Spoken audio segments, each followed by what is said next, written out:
In today's video, I'm going to teach you how to export a clean SVG from a slide in PowerPoint.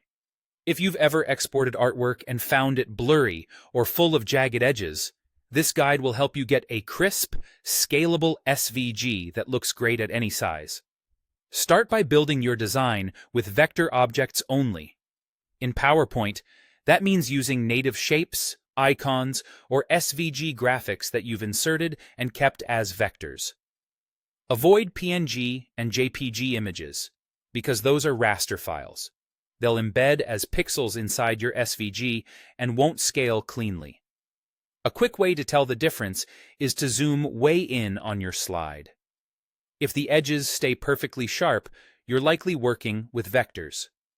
If they get blocky or fuzzy, that's a raster image and should be replaced with a vector version. PowerPoint's built-in shapes and icons are a safe bet. If you've inserted an SVG, keep it as is rather than converting it to a bitmap style or adding effects that might rasterize it. Once everything on your slide is vector-based, pull all related elements together. Select each piece that belongs to the final graphic by dragging a selection box or clicking while holding your modifier key to add items to the selection. When everything you want is highlighted, group it. Grouping locks the layout and ensures PowerPoint exports your design as a single self-contained SVG.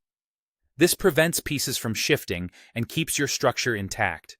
If you only need part of the slide, group just that portion and leave other items unselected.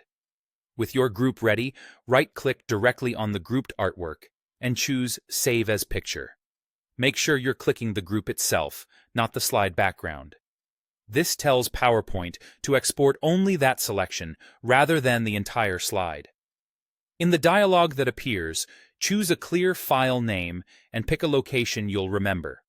Finally, set the format to Scalable Vector Graphics, or .svg, in the Save as Type drop-down.